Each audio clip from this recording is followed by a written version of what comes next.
Congressman DeSantis, Florida is still recovering from the devastating impact of Hurricane Michael, with at least 26 Floridians killed.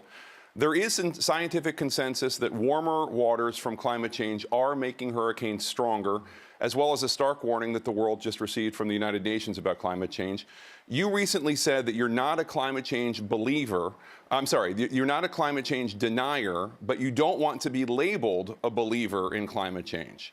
Given the threats Florida faces from intense hurricanes and rising sea levels, don't Florida voters deserve to know where you stand on this issue? Well, what I said was I don't want to be an alarmist. I mean, I want to look at this and do what makes sense for Florida. So, for example, for the people in Northwest Florida, I will be there for you. You guys are resilient.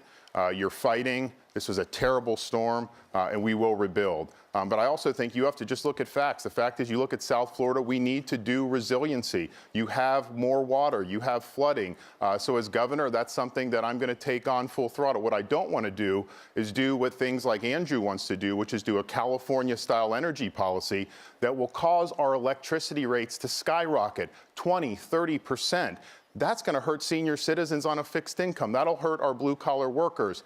So let's deal with the issues that we can deal with. I'm somebody who has a plan to fix, to stop the toxic algae that's been spewing into our rivers, to divert that south of the lake, restore the Everglades, and restore Florida Bay. We can get that done. I think I'm the candidate that can get that done. And I think now's the time to do it, because if we don't take action over the next 4 years, I don't know if we're ever going to be able to restore the Everglades to their rightful place. Mayor Gillum? Well, first, what Florida voters need to know is that when they elect me governor, they're going to have a governor who believes in science, which we haven't had for quite some time in this state. I'm not sure what is so California about believing that the state of Florida ought to lead in solar energy. We're known as the Sunshine State. At the very least, what we can do is be a global leader here. We got to teach the other 49 states of what to do and what it means to have a state that, quite frankly, leans into the challenges of the green economy and builds one, and at the same time builds an economy that lasts. I'm proud that the same week that Donald Trump pulled out of the Paris Accord, I broke ground in my city on a 120-acre solar farm, tripling the amount of solar energy that we produce.